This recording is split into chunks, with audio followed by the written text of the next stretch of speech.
야곱이 애굽 바로 왕을 만나게 됩니다. 그런데 야곱이 바로에게 축복 기도를 해주지요. 이 행위가 하나님의 약속의 말씀에 근거해서 이루어졌음을 확인하고 가도록 하겠습니다.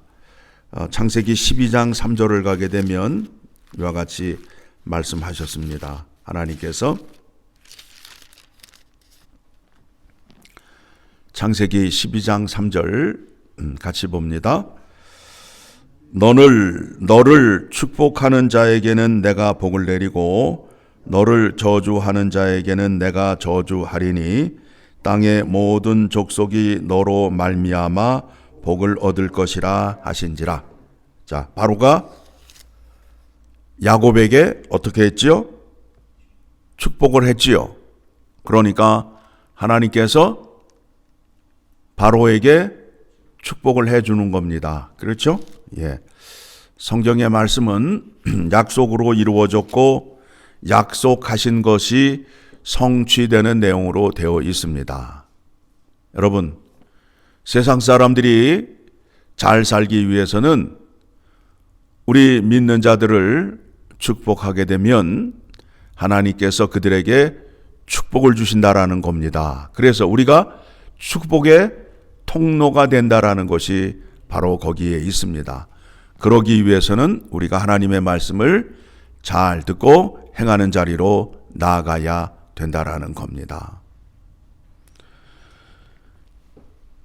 야곱이 자기 삶을 지금 바로에게 말하고 있잖아요. 9절의 말씀을 보니까 야곱이 바로에게 아뢰되 내 나그네 길의 세월이 130년이니이다. 내 나이가 얼마 못 되니 우리 조상의 나그네 길의 연조에 미치지 못하나 험악한 세월을 보내었나이다 하고. 자, 여러분 한번 생각해 보도록 하겠습니다. 우리의 삶이 참 힘들잖아요. 육체, 삶도 힘들고 정신적으로도 힘들고 그렇죠? 그런데 다른 교훈을 전하는 사람들은 예수를 믿으면 육체도 편하고 정신도 편하다라고 말하고 있어요. 그런데 많은 사람들이 마음을 그쪽에다가 두고 있어요. 그쪽으로 향하여 있어요. 그런데 여러분, 성경의 말씀을 통하여 확인한 바 하나님께 쓰임을 받고 하나님께 택함을 받은 사람 가운데에 육체의 편안함과 정신적으로 편안함으로 살던 사람이 있는가 여러분 한번 찾아보시기 바랍니다. 그런 사람이 있나요? 없어요. 없어요. 성경은 고난이 우리에게 유익이라고 말씀하고 있어요. 그 말씀에 대해서 우리가 오늘 살펴보도록 하겠습니다. 하나님께서 하나님의 일을 야곱을 통하여 이루시는데 왜 야곱에게 그 많은 고난을 주셨을까? 그 고난을 주셨을까? 그 문제가 47장, 48장에 답이 나옵니다. 자, 48장 15절을 가게 되면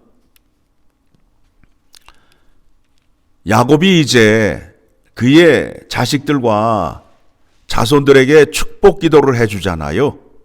축복 기도를 해주는데 어떻게 기도를 해주는지 살펴보도록 하겠습니다. 15절 시작. 그가 요셉을 위하여 축복하여 이르되 내 조부 아브라함과 아버지의 이삭이 섬기던 하나님, 나의 출생으로부터 지금까지 나를 기르신 하나님, 나를 기르신 하나님, 언제부터? 출생에서부터 지금까지 나를 기르신 하나님이라는 고백을 하는 거예요. 그 고백의 자리까지 야곱을 훈련시키셨어요. 무엇을 통해서? 고난을 통해서. 그래서 16절 시작. 나를 모든 환난에서 건지신 여호와의 사자께서 이 아이들에게 복을 주시오며 이들로 내 이름과 내 조상 아브라함과 이삭의 이름으로 칭하게 하시오며 이들이 세상에서 번식되게 하시기를 원하나이다. 자, 여러분, 유산이라는 것이 뭐예요? 유산이라는 것이 뭐예요? 내가 갖고 있는 것이며 내가 가장 귀히 여기는 거지요. 그렇죠. 그러면 우리가 믿음의 유산을 자녀들에게 남겨주자라고 말할 때에 내가 과연 그 믿음을 갖고 있으며 그 믿음을 소중히 여기는가로 생각을 하셔야 된다라는 거예요. 내가 갖고 있지도 않고 소중히 여기지도 않는 것을 어떻게 우리의 자녀들에게 유산으로 남겨줄 수 있겠어요?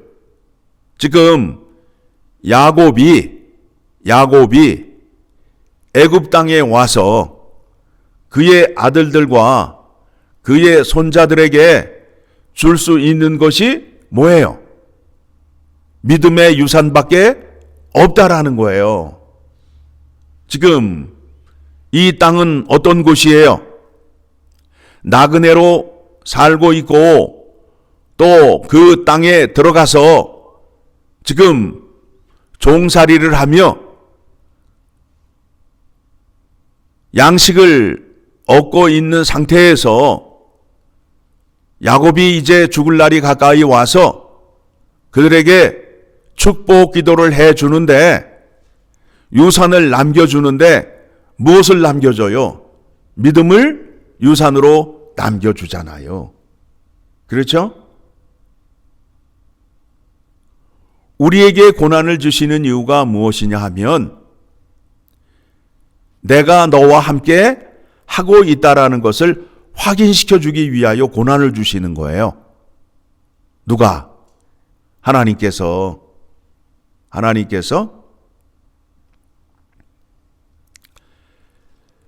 예수님께서 고난을 당하는 자들과 함께 있다라는 것을 보여주시기 위하여 누구를 택하였느냐 하면 사도 바울을 택하였어요.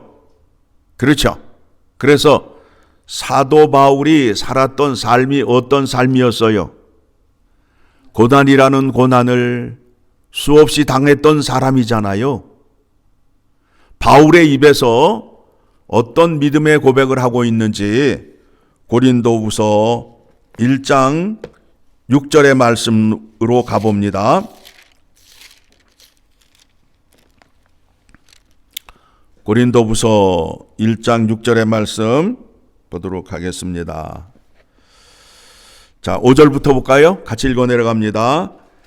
그리스도의 고난이 우리에게 넘친 것 같이 우리가 받는 위로도 그리스도로 말미암아 넘치는도다. 자, 무슨 말이냐 하면 고난이 넘치는데 그 고난 가운데에 그리스도의 위로가 임하는데 고난보다 더 많이 임한다라는 것을 5절에서 말씀하고 있으며 사도 바울이 이렇게 고난을 당하는 것은 6절 시작.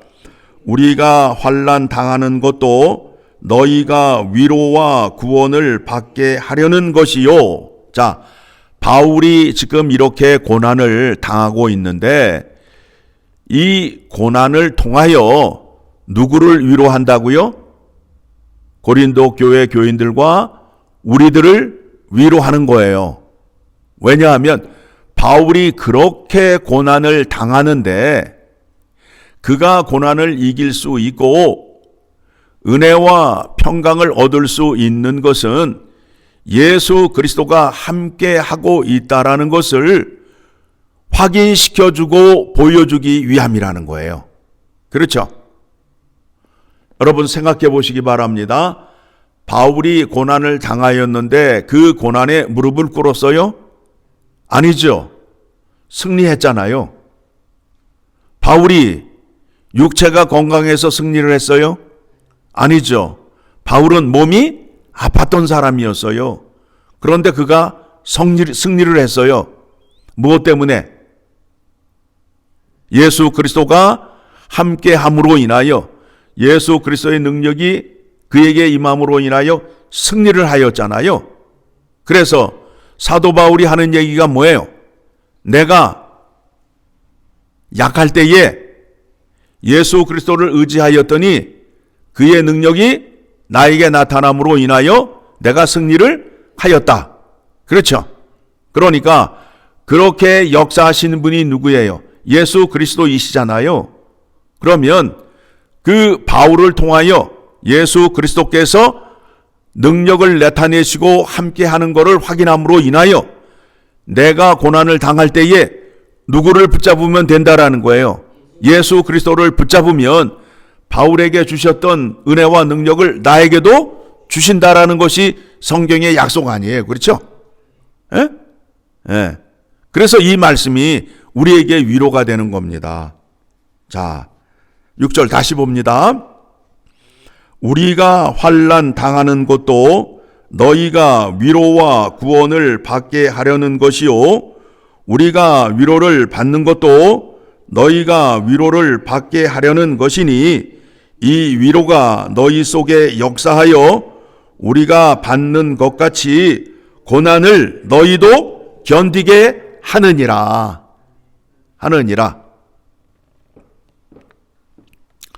오늘 창세기 47장의 말씀을 통해서 야곱이 왜 고난을 당하였는지, 고난 속에 야곱의 믿음이 어떻게 되었어요?